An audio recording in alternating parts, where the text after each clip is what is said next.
Hello, this is Charting Man Dan of TheChartGuys, where we teach the little guy and girl how to utilize charts to manage their own trades and investments. What do I mean by the little guy and girl? Well, we just had two directives signed halting the implementation of a rule that requires financial advisors to act in the best interests of their client. Let that sink in a little bit. The big wigs on Wall Street can play with your retirement and hard-earned money without your best interests at heart. We currently have hundreds of members taking charge of their financial future, and we would love for you to come check out a free week with no credit card required to see if our services would be beneficial on your path to financial independence as well.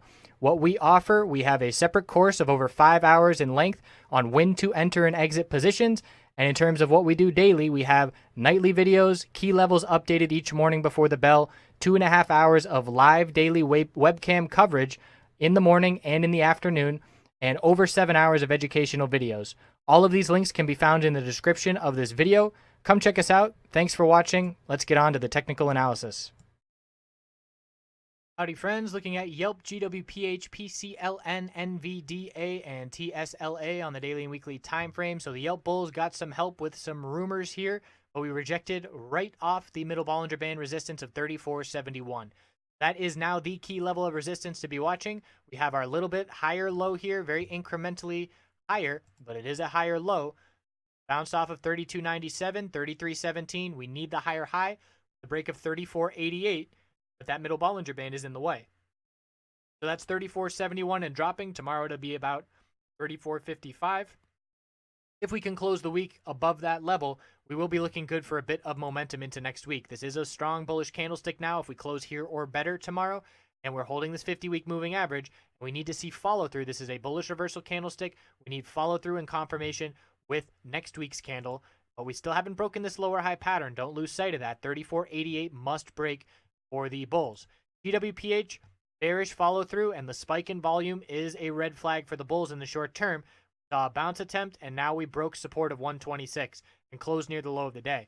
So that is a short-term red flag. We need to establish a new support level because right now I'm looking down at 124.25 and 120.34. So the bulls want a higher low compared to those levels ideally, but the close at the low of the day does indicate potential continuation for the bears tomorrow. So this weekly time frame, as I keep saying, it's going to be bullish as long as this middle Bollinger Band holds, which is going to be in the low 120s next week. So we are still well above that level. But it is something to keep an eye on because the bears do have momentum on this daily time frame due to that volume. So keeping an eye out for a bullish reversal candlestick, but very cautious in the short term because the bulls have not shown us that they have established a new support yet. It looked good here at 126, but again, losing that level today. No follow through after a green day yesterday. We need to be cautious. It all depends on your time frame. Like I said, bulls on the weekly time frame, they're not cautious right now. They're sitting pretty and perfectly comfortable unless we were to lose the middle Bollinger Band. So PCLN, new all-time high, continuation, bull flag, and we confirmed it with the new all-time high, and now we get follow-through. And if the S&P 500 bulls show up tomorrow, we can anticipate a new all-time high as well. So 1756 is that all-time high. We're looking at 1760, 1765 as resistances after that. And if this bull volume keeps up, we should see nice continuation. Higher lows each day. Not a lot of upper wick showing profit taking. PCLN bulls in full control on the daily and the weekly. And we have not closed above this upper Bollinger Band on the weekly time frame 2 weeks in a row in a long time. That's not normal.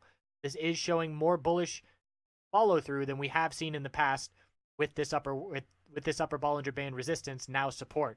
The blue sky breakout mode and strength continues, and this momentum has happened with the S&P 500 consolidating. Let's see if the S&P 500 bounces, what kind of follow through the bulls get to the upside. NVDA pulled back with further follow through to the downside. We had a nice bearish entry with 100-hour moving average resistance in the low $99 range, but the bulls did buy the dip. So we have a new support at 97.40. We have our low of 95.17, our lower high on the bounce attempt 101.30, now a higher low at 97.40. And if the bulls break 101.30, they're going to change the short-term trend to favor the bulls. So it's a pretty important day tomorrow. There was some strong correlation between the S&P 500 and NVDA in the second half of trading today when the bounce got underway for the S&P 500. So we do need to be watching for some continuation. 99.45, 101.30 are resistances. And we've been doing a really good job of trading NVDA got these directions down, but where we currently stand heading into tomorrow, I'm a bit more cautious, and I probably won't trade NVDA personally because of where we currently stand. It's not as clear as it has been in the past. The weekly time frame, the bulls are trying to maintain the middle Bollinger Band of 98.21. We have held it the past 2 weeks in a row. This is the third week. If we close above 98.21, it will still hold, even though we are seeing lower highs and lower lows. That key level of support will still be maintained. We do have the bearish TCG cross. So bears have a lot of momentum on the weekly time frame. The bulls are holding out to that last hope as we head into tomorrow. Tesla bears continuing to stay in control, increasing in bear volume very slightly, lower highs and lower lows. And we're looking at support right now of 243 and 242.01. Break 242 tomorrow, and the bears are going to have momentum heading into next week, and we'll be looking down at 234.37. There's also a gap at 239.71. So 239.71, 234.37 will be the next two targets if the bears get some follow through and break 242. If the bulls show up, for the bulls to prove themselves on the daily time frame, we need to see a break of 253.89 at a bare minimum, and that is currently about $7 away. And actually, it's more like $9 away. So the bulls have some work to do, and the bears have momentum today. Weekly time frame shows weakness, back test, rejecting from the exponential resistance. It's getting closer and closer to a bear TCG cross, and we're closing down near the low of the week. Bulls need to show up tomorrow and see a close of 248 or better for this candlestick to look a lot better for those bulls. But again, if we do break 242, bears will have momentum into next week. So I appreciate you watching. We'll check over all these names after the week wraps up over the weekend, and I'll see you then. Have a great night.